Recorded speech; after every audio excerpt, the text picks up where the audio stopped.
Weeks after a mass shooting in Greenville County, friends and families of the victims going back to the place where their loved ones took their last breaths. They took their message to the streets, demanding accountability for the people involved who are still out there. 23-year-old single mother Michaela Bell and beloved security guard CJ Sterling died in that shooting. It happened over the 4th of July weekend at a Fujiana rap concert inside of Lavish Lounge. And that's where we find Fox Carolina's Shale Remien tonight. And Shale, you've been covering this from the start. How are the families coping weeks later? Well, Tori, you know, these families are hurting just as much today as when those shots rang out. The difference is that they're trying to take that hurt and really create some change. They did a walk for justice earlier on White Horse Road, and they did a cookout, you can see right behind me here, to bring everybody together, even creating shirts like the one you see behind me. This is Robbie. He's the father of Michaela Bell's children, and it says, "Your wings were ready, but my heart was not." It was probably like the scariest night of my life. It was a massacre in there. I never experienced nothing like that in my life. A deadly morning mass shooting left 8 shot and 2 dead just weeks ago. It also created survivors like Jamario. Everybody's supposed to make it home. You know, you're not supposed to leave and it's the last time that your family, your child, or your kids see you. Jamario Davis says his dear friend Michaela Bell's kids should be able to see her today.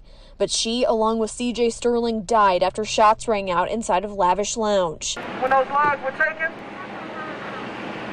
there was a threat to the whole community. A walk for justice turned figurative Tuesday. Rain or shine, community activist Tracy Fant kept the message of accountability literally rolling as 3 suspects are still out there. I mean, at the end of the day, these people are still running around. They still going to clubs. They still partying. 2 weeks after we laid Michaela and CJ to rest, these people are still out here partying, going about their own lives. So we can't hide behind the rule of no snitching. It could be somebody else's daughter, somebody else's son, somebody else's family member, and we don't want that to happen. I don't want that to happen.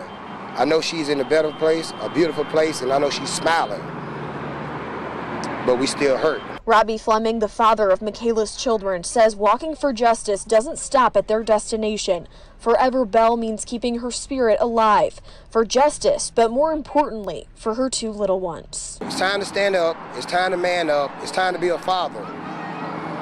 And I got to be here to be a father. So to put the anger to the side, put your pride to the side, and let's stand up and let's walk for Bell. If they know who did this, if they know who committed this crime in that club that Sunday morning, that they also demand accountability, because that's what's necessary. And until we do that, like I said, we failed as a community.